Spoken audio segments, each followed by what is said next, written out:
Srimad Bhagavatam, Canto 10, Chapter 25, entitled Duryodhana Humiliated, Text 36. Translation and purport by the followers of Srila Prabhupada. Translation: Proud Duryodhana, holding a sword in his hand and wearing a crown and necklace, angrily went into the palace in the company of his brothers, O king, insulting the doorkeepers as he entered. Purport: Srila Prabhupada writes that Duryodhana was always in an envious and angry mood, and therefore, on a slight provocation, he spoke sharply with the doorkeepers and became angry. Om Jnanatimirandhasya Jnananjanushalakaya Chakshurun Militam Yena Tasmai Shri Gurave Namaha. Nama Om Vishnupadaya Krishna Preshtaya Bhutale Shrimate Bhakti Vedanta Swami Iti Namine. Namaste Saraswati Deve Gauravani Pracharine Nirvishesha Shunyavadi Paschatya Deshatarine Vancha Kalpatarubhyascha Kripa Sindhubhya Evacha Patitanam Pavanebhyo Vaishnavebhyo Namo Namaha. Jai Shri Krishna Chaitanya Prabhu Nityananda Shri Advaita Gadadhara Shrivasadi Gaura Bhakta Vrinda. Hare Krishna Krishna Krishna Hare Hare, Hare Rama Rama Rama Hare Hare.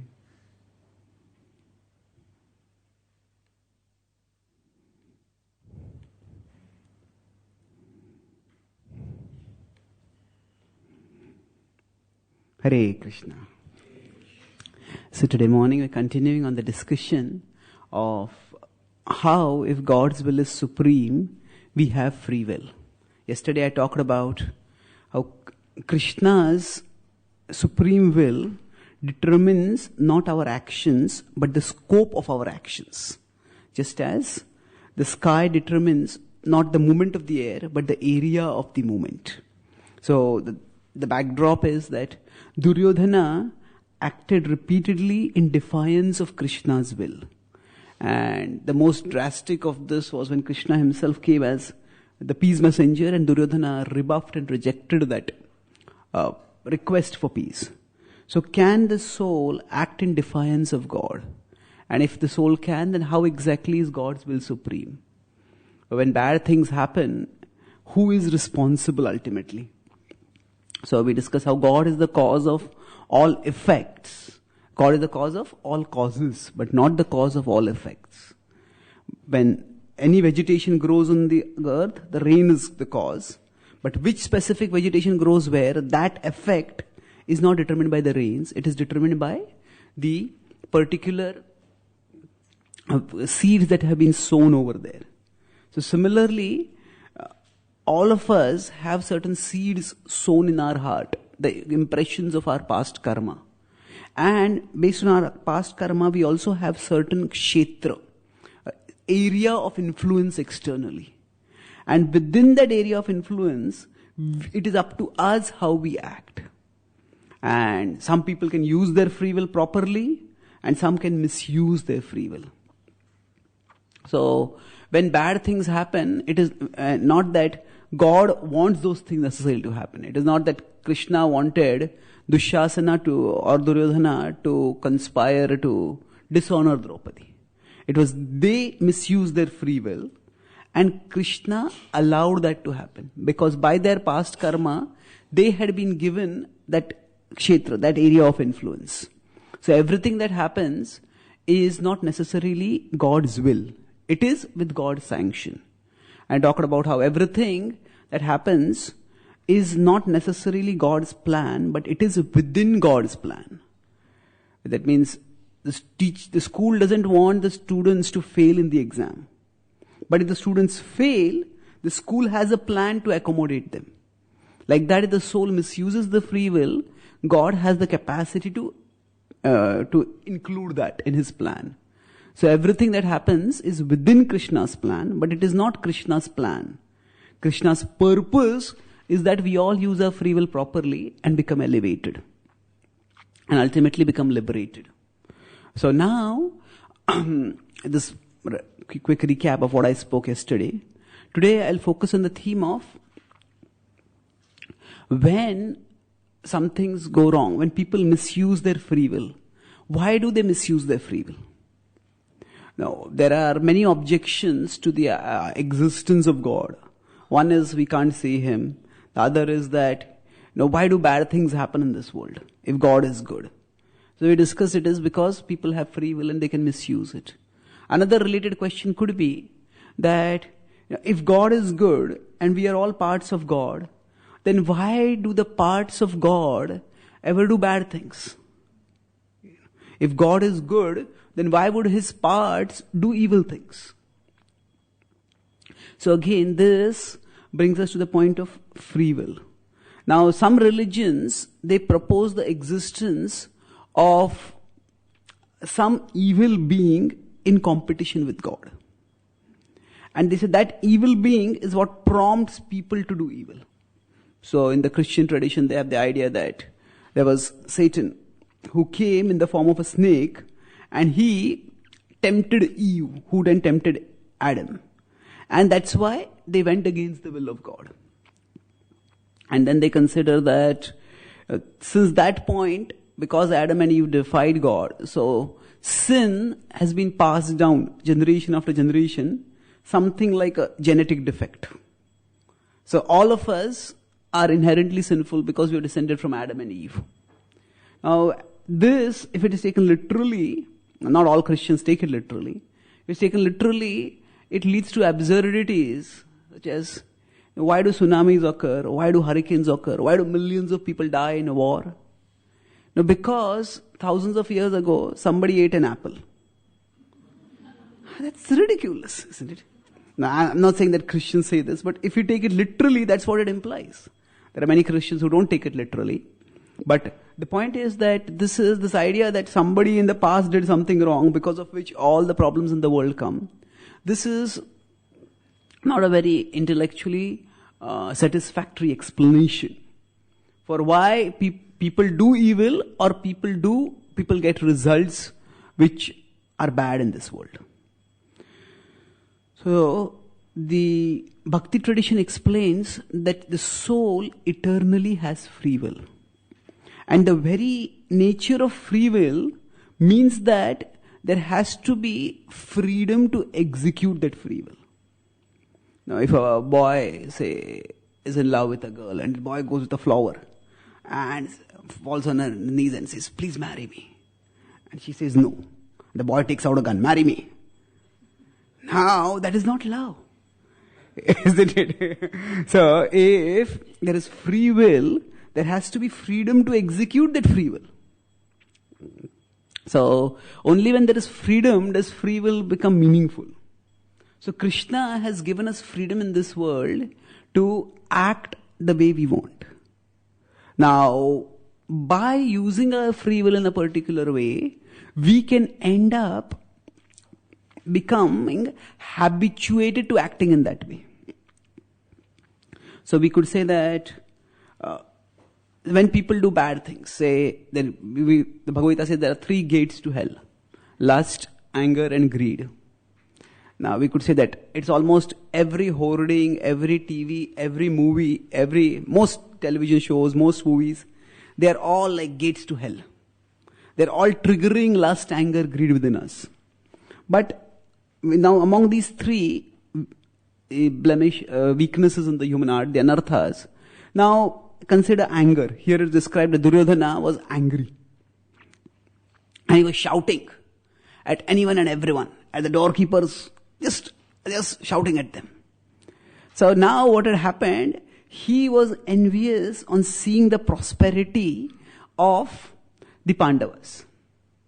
And because he found that prosperity unbearable, he was taking out his anger on someone else, whoever he could find in his way. So the anarthas are such that if you consider lust, anger, greed, there is a trigger for them, there is a cause of them, and there is a target for them. And the 3 are different. The trigger means that which activate that within us. So, if somebody sees a sensual image, that may make them lusty. Here Duryodhana saw the opulence of Yudhishthir, that made him envious. But that is only the trigger. That is not the cause. There were so many other kings who came to the Rajasuya sacrifice and they went. And they were not agitated. They did not become envious. So, it was not Yudhishthir's prosperity that was the cause. That was the trigger. With the word trigger, am I differentiating it from a cause? If there is a gun and the gun has a trigger, when you press the trigger, the bullet will go and hit the target.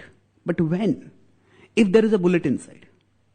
Just pressing the trigger will not wound the target if there is no bullet inside. So certain stimuli in the outer world may be triggers. But the triggers are not the causes. The cause of the person being shot by the bullet is not just the pressing of the trigger. The cause is that there is a bullet present inside it. So in the Bhagavad Gita, when Krishna talks about kama, he uses the word kama not just to refer to lust specifically, it refers to any self-defeating desire. Because Arjuna's question in 3.36 is, what is it that impels us to act against our best interests? Atha kena prayuktoyam papam charati purusha anichchanapi varishneya baladiva niyojitaha. What is it that makes us act sinfully? And then Krishna answers, kama. It is lust. And then later, that is 3.37, and 3 verses later, in 3.40, he says that where is this lust situated? He says it is in the Indriyani mano buddhir asyadhisthana muchyate etair vimohayatyesha jnanam avritya dehinam. It is situated in the senses, the mind and the intelligence. It's significant, Krishna does not say that lust is situated in the sense objects. Lust is situated in the person who is the observer. Now it may be triggered by certain sights, by certain stimuli. Same with greed. We may see something and that may trigger greed within us. But that trigger is not the cause. So the point so there is a trigger for Duryodhana, the trigger of his envy was the observation that, Yudhishthira has more opulence than me. The cause of it was what was present in his own heart. And then the target was the doorkeepers. Now we all see that sometimes, we tell someone, can you just clean this up? And in our home, we have a child or a family member, can you just tidy this up? And suddenly they start shouting. You're always nagging, you're this, you're that. I say, what happened? I just spoke a simple thing. But what has happened? Maybe for them, they had gone through a difficult day and 10 people had found faults with them. They're upset with 10 people. And then our small words become like a trigger. And they just explode. So the trigger, the cause and the target, they are 3 different things. And there are some people, they just, no matter how many difficulties come, they just stay calm, composed. Some people just get very worried, irritable, angry. So the triggers may come on many people, but what agitates people is the cause, not just the trigger. And the cause is what is present in the heart. So therefore, the point I'm making here is that although in our tradition, we don't consider that there's any particular being called Satan who makes us do evil. But that doesn't mean evil does not have an objective reality. If we consider evil as the impressions that make us do wrong things, then those impressions are present within us. When Krishna is saying lust, anger and greed are present within the consciousness, within the mind, senses and intelligence, that means these are not just feelings that we have. They are also things. Of course, because they are subtle, so they are not things in the physically tangible sense. But they also have an objective reality. And that is why people get prompted in a particular way. So, with respect to our question about, if the starting question for this class is that, If God is good, why do his parts do so many bad things? So, that why people act is determined by three factors. There is God's will, there is free will, and there is evil. So, God's will, free will, and evil. Now, I'm explaining what do we mean by evil. I discussed about free will and God's will yesterday. So, by evil, we don't refer to some being who exists out there and prompts us to do bad things. Rather, evil refers to the accumulated impressions within our own consciousness which prompt us to keep repeating the actions that we have done in the past. The mind is very impressionable. Now, whatever activity we do, especially if we are very intensely involved in doing it, very emotionally or intellectually intensely involved in doing it, then that creates an impression. And the past impressions within the mind become its present propositions. The past impressions become the present propositions. Say if there is some students staying in a hostel and this is their college. And along the way there is a bar. Now if some students have never drunk, they'll pass by the bar, they will not even notice it. Somebody else who has drunk repeatedly, as soon as they start passing by the bar, let's go and drink, let's go and drink, let's go and drink. That proposition comes. Why? So, the bar is there for both of them. But the bar's presence pulls one of them much more than the other. Because there is something inside. That is the impression. So whatever we do, that creates an impression within us. And that prompts us again and again to do that same thing. So that evil refers to the impressions, the negative impressions, the impressions of lust, anger, greed, envy, pride and illusion that are stored in our subtle body. So to understand this, let's consider an example of, say, a computer. In a computer system, there is the hardware, the software and the user. The hardware is like the body. The software is like the mind. And the soul is the user. Now, whenever we use the software in a particular way repeatedly, say if somebody has a computer and they visit a particular site, say Bollywood.com. They visit it again and again and again and again. And now they come for a spiritual program. And they hear about the Bhagavad Gita. Hey, I want to know what is the Bhagavad Gita. They go on their computer and they want to Google.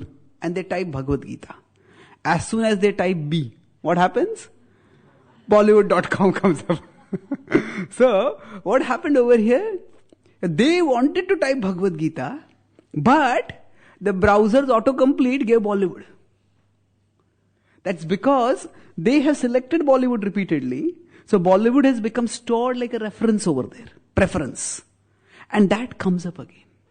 So similarly, for all of us, if we consider our mind to be like our inner browser, so then we have visited certain sites, we have seen certain things on that inner browser repeatedly. And if we have seen those things repeatedly, then even if now we want to see something else, focus on something else, still what we have focused on in the past will keep coming back. At one level, visiting Bollywood.com is a choice. It's an intention. But at another level, Bollywood.com is also a preference, which is stored within it. And so that preference may come up even when there is no intention over there. Of course, the site will not open up automatically, unless of course there is a home page. But it will, as if once B is typed, if nothing else is done, then it will automatically open up. And if that is the home page, then it will, even without doing anything else, it will open up. So similarly, whatever it is that we are attached to, we can say that, not just attached to, but very strongly attached to. Whatever is our foremost attachment, that is like the default home page of our inner browser. And that's what opens up automatically. Some people who are just compulsive alcoholics, There can be degrees of alcoholism also. But some people are compulsive alcoholics. From the moment they wake up till the moment they sleep, the thought that is there in the mind is, I want to drink, I want to drink, I want to drink. The first thing when they wake up, where can I get a bottle? Before sleeping, they drink. Sometimes they even sleep with a bottle next to them. So what has happened? That is the default homepage of their inner browser. And that is how they are prompted to do that again and again. So somebody who's say, addicted to alcohol, they may just lose all sense of perspective. And they may, in their frenzy to get alcohol, they may just plunder their money. They may just take a huge loan. They may steal money. They may rob. When we get addicted to something, basically addiction can have the word addiction can have different meanings. Somebody says, somebody is addicted to reading. Now, now that is not a very harmful addiction. And they just like to read again and again and again. But addiction means, broadly, it has two characteristics. There is inability to control use, inability to stop using something, even if one resolves, I don't want to use it. And using it even when it is harmful. So, when this is a compulsion that is there within. So an alcoholic can't stop. Now, even among alcoholics, we could say there are degrees. There may be people who go for a party for drinking alcohol. But if they're going in a car, they may decide that, you have to drive back. So, today in this party, you shouldn't drink. Say, you do the sacrifice today. Next party, I will do the sacrifice. So, so they know we shouldn't drive after drinking. So there is some amount of understanding over there. But some people, they just drink and then drive. And they may kill themselves, they may kill someone else. So, in all these situations, the impression is stored within people. And when the impression is stored within, it prompts them to act in that particular way. And how did this impression get stored within? Say, how did Bollywood.com become the preference? It is because of repeatedly choosing it. Repeatedly visiting it again and again and again, it became a preference. So similarly, if we ask this question, I got a computer which did not have any preferences. The computer was clean. But why did Bollywood.com become the preference? Because I chose it again and again. So now, similarly, sometimes some devotees ask, if Krishna wants us to practice bhakti, then why did he give us this troublesome mind? The mind is such a big trouble when you want to practice bhakti. And why does Krishna given us that mind? Actually, Krishna simply gave us the mind. We shaped our own mind. The mind itself is an essential tool which we require for functioning in this world. The mind is the link between the body and the soul. Shotram chakshu sparshanam cha rasanam granam eva cha adhishtaya manaschayam vishayanupasevate. The inputs from the various senses, they come onto the mind, in 15.9 Bhagavad Gita says, and then they are pursued by the soul. So the mind is a vital tool which the soul needs for functioning in the world. Just as we need software for operating the hardware of a computer. But it is we who have acted in particular ways, either in this life or in a previous life, because of which certain impressions are stored in the mind. So, our mind is not given to us by Krishna. Our mind is something which we have shaped by the way we have acted.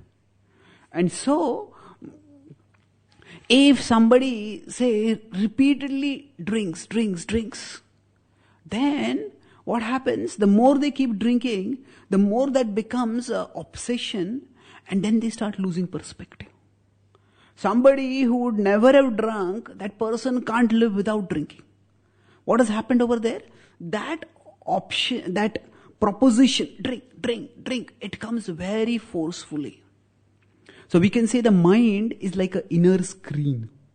The software, on the computer there's a screen. So there's an inner screen on which certain promptings come up. So like on the browser, I type B, Bollywood comes up. So sometimes on a computer, we are working on, say, a Word document, but suddenly a pop-up window comes up. Your friend has updated their profile photo on Facebook, or there's a software update available. Do you want to update? So these pop-ups come up. Now, similarly, in our inner screen, various pop-ups keep coming up. So right now we are sitting and trying to understand the philosophy, and suddenly a pop-up may come up. I'm hungry. When will it be time for prasadam? Or, it's too cold over here. It's too hot over here. Now, when these pop-ups come up, we can choose whether to focus on the pop-up or we can choose to just push them aside. That choice is always there with us. However, there are some softwares which normally say, do you want to install this update? So there is yes, no, or later. Now, normally, the default may be no. But some softwares, it is yes. And unless we consciously chose no, it will do it. And some softwares, they come with that yes, not only there, but they say within 10 seconds, if you don't click no, it will start installing. Sometimes some pop-ups come up, and normally a pop-up is a small window that comes up on the screen. But sometimes some pop-ups come up and they just fill the screen. And they fill the screen and then you look. Sometimes in some advertisers, they are so insistent, they don't want you to minimize. So you look around, you don't find any cross anywhere. Where do you minimize it? It just consumes the screen and you don't know what to do.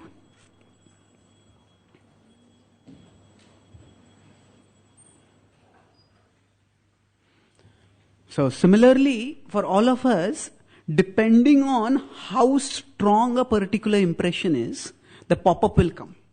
So something will be a casual pop. Okay, it's a little cold. It's manageable. I just say it's a half an hour, I can manage it. So sometimes some pop-up comes up. If somebody has been very habituated to it, then that pop-up just comes and fills the whole screen. Suppose, say, we had a quarrel or argument with someone, and then we are filled with resentment for them.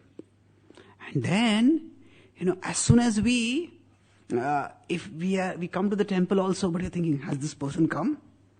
And then if we notice that person sitting, then we will be looking at the deities, but on inner pop-up, this person, why did they do like that? This. It's not just on one screen that comes up, but immediately a movie starts over there. The movie will be like a revenge fantasy. I'll do this, I'll do that. So depending on either how strong the impression is or how strong our emotions are invested in it, the pop-up zooms up and then it occupies the whole screen. So now, if we consider the free will that we have, we're talking about God's will, free will, and evil. So I'm talking about evil as the impressions within us that cause the pop-ups to come up. So if somebody is an alcoholic, immediately, if they see a glass of water, they'll think alcohol. It pops up in them. So this pop-up will come up based on what impressions we have ourselves put inside us. And our free will is that we can choose whether to accept and focus on what has popped up, or we can choose not to do that. And like I said, there are different degrees of pop-ups.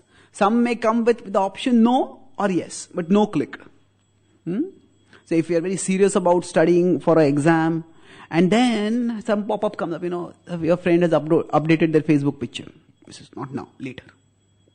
But same, we are studying for an exam, but the exam is 1 month away.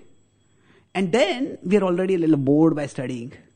And then we are looking for some break. And then, somebody has updated their Facebook picture. Okay, let me look at it. So basically we have free will.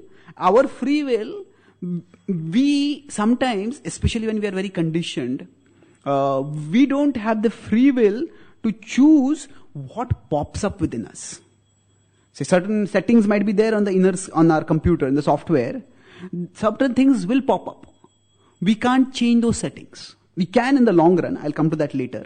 But Suppose at this stage, certain things are going to pop up. There are certain settings that are made. So we don't have the free will to choose what pops up. But we have the free will to choose whether how we act on that pop-up. Whether we start looking at that or we continue doing what we are doing. So sometimes we expect in the sadhaka stage that purification means I should be pure, I should be serious, I should be spiritual. That means nothing unwanted should pop up on my inner screen. But that is an unrealistic expectation. We have been conditioned for a very long time and certain things will pop up. We can't avoid that. So Krishna says in the Bhagavad Gita in 5.22 he tells about how worldly enjoyment leads to stress. Yehi samsparshaja bhoga dukkha yona yayevate. Adhyantavantah kaunte nateshu ramate buddha. He says understanding that worldly indulgence leads to distress, wise people don't indulge in it. But then Arjuna has a question. Even if I understand this is distressful, still the desires keep popping up. So then Krishna replies, Shaknoti haiva yasodhum praksharir vimokshanat kama krodhodbhavam vegam sayuktah sasukhi naraha. He says, yes, they will come. Just being in the embodied state means that certain desires will come up. Kama krodha udbhavam vegam. The urges of, say, desire and anger will come. But sodhum, tolerate them.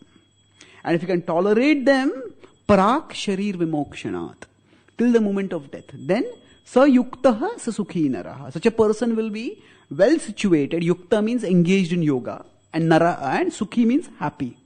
So that means Krishna is saying, now you are trying to practice spiritual life, but these pop-ups will come. They will come. Just being in the embodied condition, they will come. But sodhum, tolerate them. Tolerate means don't follow them. Don't follow them. Don't indulge in them. So at one level, to expect that no unwanted pop-ups come up within me, no unwanted desires come up within me, that is unrealistic. They will come up. But so that is one extreme. Nothing should pop up. And that is not going to happen. The other is, just because something has popped up, I have to do it. Just because the desire has come within me, therefore I have to indulge in it. So that is also wrong. Something has come up, but we have to choose. We have the capacity to choose whether I act on it or I just put it aside and do what I am supposed to do. So I write articles on the Gita regularly at gitadaily.com. So I try to encapsulate Gita verses and their wisdom in some condensed quotes. So for this 5.23, I wrote an article which I titled as Temptations May Come, We Don't Have to Welcome. Temptations may come, but we don't have to welcome them. That means the pop-up will come. But it's not that I have to follow that pop-up. So now this is where our free will comes into the picture. The evil will cause some things to pop up. So in the case of Duryodhana, because of the conditionings within him, because of his envy, he started feeling angry. He started feeling envious. He started feeling wrathful. And he acted on that. How did he act? He could not shout at Yudhishthira. Yudhishthira was the world monarch. So he could not shout at the world monarch. So what did he do? He started shouting at the doorkeepers. So similarly, for each one of us, we have certain triggers for the weaknesses, and then we may target someone else. So if we are in a position of power, we are always in this world in a hierarchy. So hierarchy means, there are some people below us and some people above us. So there are some devotees, they are just kind and gentle and caring towards everyone. But there are some, who are very, very deferential and respectful to their seniors, but they are just domineering and very uncaring, very demanding of their juniors. So in that case, what happens? Humility, of course, the way we express humility towards different people may be different. With our seniors, we take instruction. With our juniors, we may have to give instruction. But we need to be gentle with everyone. Sometimes what happens? We have the anger within us, And we may be angry with our seniors, but because of the culture or because of the power structure, we can't express the anger to the seniors. Then we vent it out on the juniors.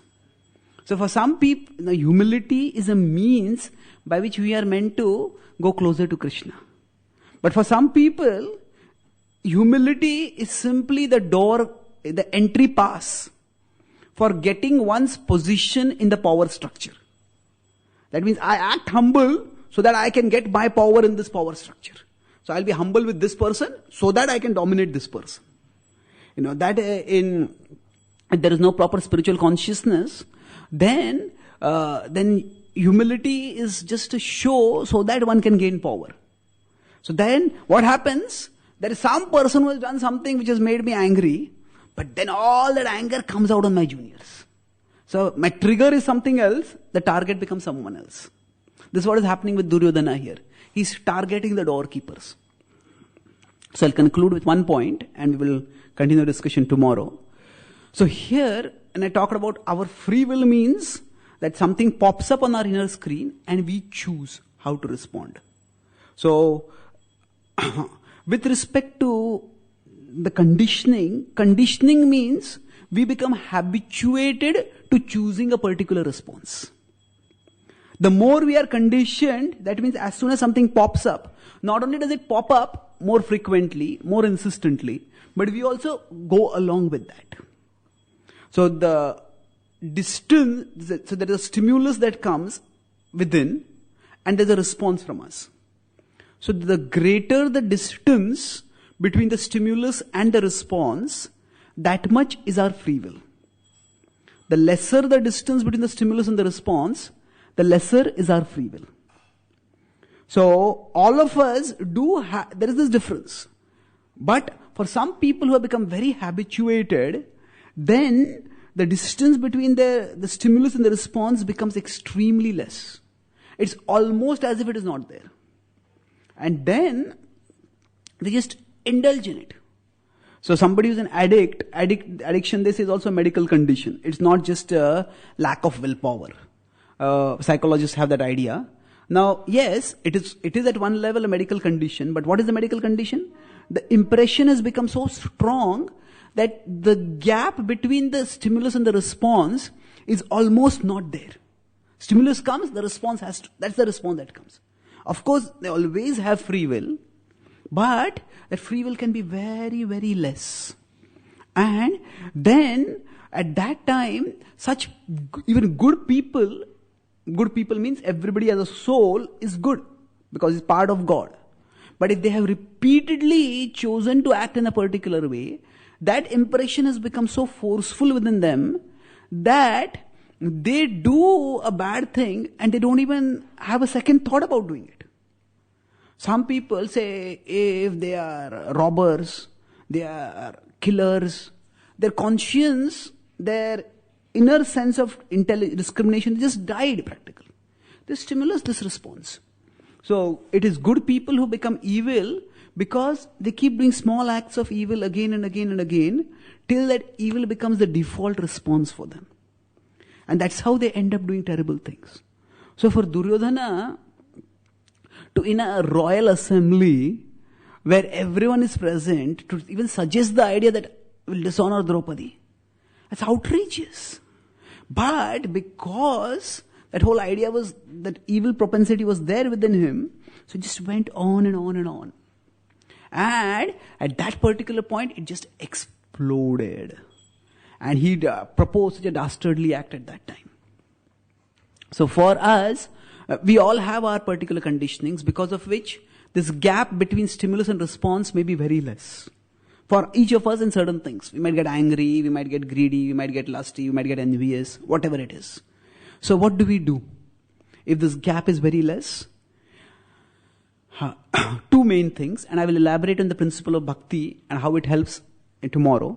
But the first thing is that sometimes when that impulse pops up, it's almost impossible to say no, because it's so forceful. But the key thing is, what do we do in between the pop-ups? That means sometimes because the desire pops up, say, do this. And it may be at that time almost impossible to say no. But say, if we consider the graph of our consciousness with respect to time, sometimes the conditionings, the desires, they just come up very forcefully. But it's not that they are that forceful 24 hours a day. They are sometimes very forceful. So when they are very forceful at that time, it may be difficult to say no to them. But what do we do in between? In between that time, if we are simply lamenting, oh, why did I do that? Why did I do that? Why did I do that? So the mind is a very dangerous creature. Suppose we are living a normal, law-abiding, respectful life, and somebody, a friend comes, you want to make some quick money? He says, I've got an idea. What? He says, let's rob a bank. What? He says, no, I've got a foolproof plan. You'll rob the bank and nothing will happen. He says, no, I don't know. No, come with me. And somehow that friend persuades us. We go and rob the bank. And then as they're robbing, the security alarm goes off. And as soon as the alarm goes off, the friend runs away. And we are caught by the police. And then we are caught by the police, and the police takes us to the court, and we go in the box in front of the judge. And that judge is the same friend. The same friend who pushed us, tempted us into robbing, is now going to judge us as a robber. So the mind is like that. The mind first says, come on, do it. And then, you fool, when will you learn? You are useless. And the mind beats us up. So, in this case, what happens? In the first time, we are conscious of the mind. Do it. And the second time, again, we are conscious of the mind. You fool, why did you do it? So, what we need to do is, that in between, so in the graph, sometimes the desire comes up and the mind pushes us and we just can't say no. But in between, what do we do? In between, instead of simply beating ourselves up, why did I do that? Why did I do it? Instead, let's try to do something positive. Let's try to nourish my intelligence. Let's try to purify myself. Let me try to practice bhakti. So, to the extent in between those pop-ups. So, pop-up comes and certain thing comes on our screen. We can't minimize it at that time. But the remaining time before the next pop-up comes up, what are we doing? If we are again browsing the same site again and again, then that's a problem. So, if we can choose to act constructively when the mind is not pushing us that much, then that will give us some inner strength. And the second is, we try to avoid the triggers. We can't entirely avoid the triggers. See, all the kings had come for the Rajasuya sacrifice, and Bhishma and others went back. And Duryodhana stayed on over there. He said, I want to look at the Maya Sabha. Now, why did he have to look at it? He had already seen it. Now, there was already envy in his heart, and just staying on to see Yudhishthira's opulence more was simply going to inflame his envy more. So after all the Kauravas went back, all the guests went back, Duryodhana stayed on. So if we know there are certain things which trigger us, it is our responsibility to avoid those stimuli. If somebody is an alcoholic and they want to give up alcoholism. Now, if their home happens to be next to a bar, then, willpower is not enough over there.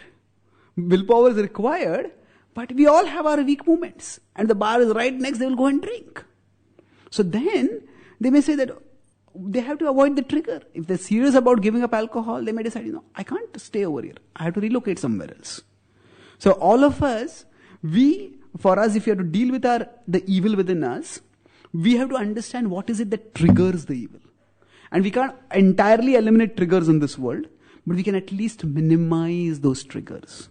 So when we do these two things, so that the pop-ups don't come up that frequently, and secondly, in between the pop-ups, we focus on doing constructive things. Then the negative things that happen to the bad things that we sometimes end up doing, the probability of that will decrease. Now, how bhakti purifies and transforms our inner world, that I'll discuss in tomorrow's class. I'll summarize. I spoke about, if God is good, then why do the parts of that good God do terrible things? So, how we act is determined by God's will, free will, and evil. So, evil does not refer to some malevolent being out there who tempts us. Evil refers to the impressions that are stored within us in our subtle body, which become, the past impressions become the present propositions. So I talked about, with respect to the conditionings, lust, anger, greed, there's a trigger, there's a cause, and there's a target. So seeing something may make, say seeing Yudhishthira's opulence made Duryodhana envious. So the opulence was the trigger. The cause was just the envy that was present in his heart. And the target was the doorkeepers, whom he was shouting at. So, so lust, anger, greed are not just feelings that we have or intentions. They are also dispositions stored within us. It's like if we have a browser on which we have repeatedly visited Bollywood.com, then that is stored as a preference. So visiting Bollywood.com is an intention and it's also a preference. So for us, based on our conditionings, there are certain preferences that are stored in our inner browser, which is the mind. So Krishna gave us the mind as a clean slate, as a tool for interacting with the body and the physical world. But we gave ourselves our mind by the kind of choices that we have done in the past. And depending on the strength of a conditioning, certain things may pop up on our inner screen. And they pop up with either yes, no as the default, yes as the default, or the default is going to act immediately and we have to strain to find a way to stop it. So basically, we all have, our free will is not about what pops up on the inner screen. Temptations may come, but we don't have to welcome. So if I think being pure means nothing bad should pop up on my inner screen, that is unrealistic. That may take a long time to happen. But just because a desire has come, that doesn't mean I have to act on it. So the pop-up comes, I say no. And the distance between the stimulus and the response, that is the area of our free will. When that area has become very less because of repeated indulgence in the past, then that person is almost like addicted. Addiction means that there is inability to stop using even when one decides to, and continue to use even when there is harmful consequences. So then, if some conditioning is very strong, that person may nonchalantly do evil. Not because God made them as evil, but because they have increased those negative impressions till they become forceful propositions. So if that has happened to us, then what we can do is, in between those pop-ups, instead of just beating ourselves up, why did I do that? The mind plays a dangerous double role. First it makes us rob the bank and then it judges us for robbing the bank. So instead of being conscious of the mind all the time, okay, this happened, now what can I do positively? So focus on growing spiritually during the interval between the impulses. And then when the impulses come, we find out the triggers and try to minimize our exposure to the triggers. This way, we will be able to curb and combat the evil within us. And then our free will be able to better act in harmony with God's will. So thank you very much. Hare Krishna.